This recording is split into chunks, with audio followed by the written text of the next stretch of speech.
नहमदुहु व नुसल्ली अला रसूलिहिल करीम अम्मा बाद फ़अऊज़ु बिल्लाहि मिनश शैतानिर रजीम बिस्मिल्लाहिर रहमानिर रहीम। रोशन रास्ते के मुतलाशी तमाम लोगों को अस्सलाम वालेकुम। मालिक कुन फ़यकून से दुआ है कि अल्लाह ताला मेरे सामईन की हर परेशानी को ख़त्म फरमा दे और आपके सुकून, इज़्ज़त और रिज़्क में बरकतें अता फरमाए। मौजूद सामईन, हजूर सल्लल्लाहु अलैहि वसल्लम अपने सहाबा को पिछली उम्मतों के कई किस्से सुनाया करते थे। उन्हीं में से एक किस्सा आज आपके सामने पेश किया जाएगा, जो कि हजरत दाऊद अलैहिस्सलाम के दौर का वाकया है। हजूर सल्लल्लाहु अलैहि वसल्लम ने अपने सहाबा को एक दिन बताया था, फरमाया दाऊद अलैहिस्सलाम के दौर में एक शख्स था जो हमेशा दुआ किया करता था, या अल्लाह मेरे मुकद्दर का जो रिस्क है मुझे अता कर दे। सब कहते थे कि तुम कोई काम तो करते नहीं हो, तुझे रिस्क कैसे मिलेगा? तुम दुआ के साथ साथ कोशिश भी करो, कोई काम करो। वो शख्स उस पूरे इलाके में मजाक बनकर रह गया था, क्योंकि ना कोई मुलाजमत करता था, ना दुकान चलाता था। बस हर टाइम यही दुआ करता था कि या अल्लाह मेरे मुकद्दर की रोजी मुझे दे दे। असल में वो शख्स एक दरवेश था, अल्लाह की इबादत करता रहता, उससे दुआ करता रहता और काम कोई नहीं करता था। एक दिन ऐसा हुआ कि वो घर में बैठा था, किसी की गाय उसके घर आ गई। उसने जल्दी से कसाई को बुलाया और गाय को ज़िबा करवा लिया, क्योंकि वो समझा कि मेरी दुआ कबूल हो गई है और मेरे मुकद्दर में जो रोज़ी थी वो मुझे मिल गई। थोड़ी देर के बाद ही वो शख्स जिसकी गाय गुम हुई थी, वो अपनी गाय को ढूंढता हुआ उस शख्स के घर आ गया, क्योंकि उसको पता चला था कि गाय उसी के घर में है। जब वो आया तो वो हैरान था, क्योंकि वो गाय का गोश्त खा रहा था।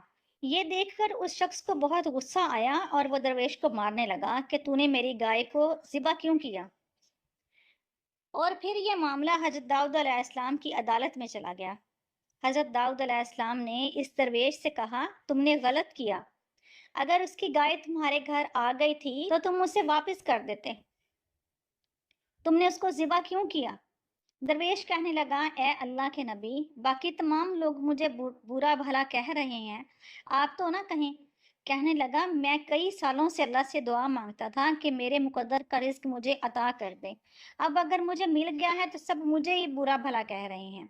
हजरत दाऊद अलैहिस्सलाम ने महफिल बर्खास्त की और फरमा दिया कि कल फैसला करूंगा। अगले दिन फिर गाय वाला शख्स फैसला करवाने के लिए आया। हजरत दाऊद अलैहिस्सलाम ने उस गाय वाले शख्स को कहा कि तुम दरवेश को माफ कर दो, तुम्हारे पास और बहुत सारे जानवर हैं, इतना ज्यादा माल है, अगर एक गाय उसने खा ली तो तुम्हें कुछ फर्क नहीं पड़ता। लेकिन गाय वाला शख्स कहने लगा, ये बिल्कुल नाइंसाफी है और आप ऐसे क्यों कर रहे हैं? आप मुझे हक दिलवाएं और मैं इंसाफ चाहता हूँ। और इसी बात पर वो शख्स बार बार बहस कर रहा था। जब गाय वाला मालदार शख्स कोई बात ना माना तो हजरत दाऊद अलैहिस्सलाम ने फिर महफिल बर्खास्त कर दी। अल्लाह ताला ने अपने नबी को वही की कि इस मालदार गाय वाले से कहो कि उसकी बाकी गाय और बाकी जानवर जो उसके पास हैं वो भी इस दरवेश को दे दे। अगले दिन दोबारा फिर जब अदालत लगी तो हजरत दाऊद अलैहिस्सलाम ने यही फैसला सुनाया, तो दरबार के लोग भी हैरान हो गए और कहने लगे, ये कैसा इंसाफ है? हजरत दाऊद अलैहिस्सलाम ने फरमाया, अल्लाह की तरफ से वही आ गई है और अल्लाह का यही हुक्म है कि इस शख्स के बाकी जानवर भी इस दरवेश को दे दिए जाएं। इस पर वो गाय वाला मालदार शख्स बहुत ज्यादा शोर मचाने लगा। तो दाऊद अलैहिस्सलाम ने कहा कि अभी अभी फरिश्ता पैगाम लेकर आया है कि मालदार शख्स इस दरवेश को अपने गुलाम भी दे दे, घर और बाकी जायदाद भी इस दरवेश को दे दे। गाय वाला मालदार बहुत शोर करने लगा और कहने लगा, मुझे इंसाफ चाहिए। जब उसने ज्यादा शोर मचाया और गुस्ताखी करने लगा तो अल्लाह के हुक्म से हजरत दाऊद अलैहिस्सलाम उसको एक जंगल में ले गए और कहने लगे, आओ मैं तुझे इंसाफ दिलवाता हूँ। हजरत दाऊद अलैहिस्सलाम उस शख्स को एक दरख्त के पास ले गए और जाकर कहने लगे, इस दरख्त को पहचानते हो? कहने लगा, नहीं नहीं, मैं इसको कैसे पहचानता हूँ? हजरत दाऊद अलैहिस्सलाम ने फरमाया, इस जगह को पहचानो, ये नदी जो बह रही है इसको पहचानते हो कि नहीं? वो कहने लगा, मुझे कुछ नहीं पता। لوگ حیران تھے کہ یہ کیسا مقدمہ ہے اور اب پتہ نہیں اس کا کیا فیصلہ ہوگا۔ اس مجمع میں کھڑے مومن اس بات کو جانتے تھے کہ حضرت داؤد علیہ السلام صرف وقت کے بادشاہ ہی نہیں ہیں بلکہ اللہ کے سچے نبی ہیں، اس لیے جو بھی کر رہے ہیں اللہ کے حکم سے کر رہے ہیں اور بالکل درست فیصلہ فرمائیں گے، کسی کے ساتھ بھی ناانصافی نہیں کریں گے۔ اس کے بعد حضرت داؤد علیہ السلام نے ایک جگہ پر گدال ماری، ادھر سے چھری نکل آئی اور اس چھری کے اوپر اس درویش کے باپ کا نام لکھا ہوا تھا، اور اصل میں وہ چھری اس درویش کے باپ ہی کی تھی۔ حضرت داؤد علیہ السلام نے اس شخص سے پوچھا، کیا اس چھری کو پہچانتے ہو؟ وہ شخص کہنے لگا، میں اس کو کیسے پہچانتا ہوں، مجھے اس کا نہیں پتا۔ حضرت داؤد علیہ السلام کہنے لگے، تمہیں پتا ہے اور تم جھوٹ بول رہے ہو۔ اور پھر مجمع کو مخاطب کر کے کہنے لگے، میں بتاتا ہوں کہ اصل حقیقت کیا ہے۔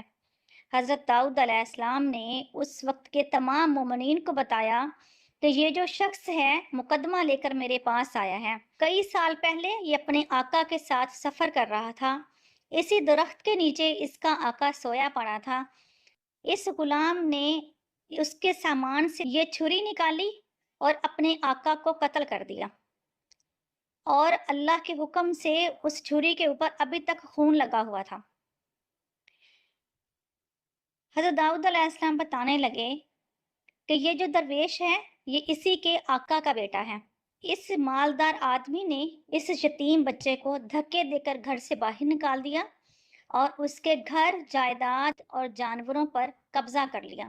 اور جب یہ یتیم بچہ اللہ تعالیٰ سے دعا کرتا رہا کہ اللہ تعالیٰ میرے مقدر کی روزی مجھے عطا کر دے، تو جس مال کا یہ حقدار تھا اللہ تعالیٰ نے اسی میں سے ایک گائے اس تک پہنچا دی۔ جب اس درویش نے اس کو ذبح کر کے کھا لیا تو یہ اس کی جان کا دشمن بن گیا، حالانکہ یہ مالدار اس بات کو جانتا ہے کہ یہ گائے کا اصل مالک تھا، اور اس نے ظلم کر کے اس درویش کے باپ کو بھی قتل کیا اور اس کی تمام جائیداد اور گھر پر بھی قبضہ کر لیا۔ حضرت داؤد علیہ السلام نے اس شخص سے کہا، تم انصاف چاہتے تھے، اب اللہ کا نبی تمہیں انصاف دلوائے گا۔ اور آپ نے اس درویش کو کہا کہ یہ تیرے باپ کا قاتل ہے، اسی چھری کے ساتھ اس کو قتل کر دے۔ درویش نے اسی چھری کے ساتھ اس شخص کو قتل کیا اور اپنے باپ کے قتل کا بدلہ لے لیا، اور اس درویش کو اس کا کھویا ہوا مال، جائیداد اور گھر سب کچھ مل گیا۔ حضرت داؤد علیہ السلام نے اس مالدار کو یہ بھی کہا تھا کہ دیکھو، اگر تم صبر سے چلتے، ایک گائے پر صبر کر لیتے، تو جیسے اللہ تعالیٰ نے اب تک تمہارے اس گناہ پر پردہ ڈالا ہوا تھا اب بھی پردہ ڈالے رکھتا، لیکن تم نے ایک گائے کو صبر نہیں کیا اور نبی کی بات کو بھی بار بار رد کیا، جس کی وجہ سے تمہارے گناہوں سے پردہ اٹھا لیا گیا، اور تم انصاف چاہتے تھے تو اب تمہیں انصاف مل گیا۔ اس واقعہ سے ہمیں یہ سبق ملتا ہے کہ اگر ہمارے پاس کوئی چیز نہیں ہے، کسی چیز کی کمی ہے، یا ہمارا حق کسی نے کھایا ہے، تو اگر ہم اس پر صبر کریں گے تو اللہ تعالیٰ ہمیں بہت کچھ عطا فرمائے گا۔ اللہ تعالیٰ سے دعا ہے اللہ تعالیٰ ہمیں صبر کرنے کی توفیق عطا فرمائے۔ وآخر دعوانا ان الحمد للہ رب العالمین۔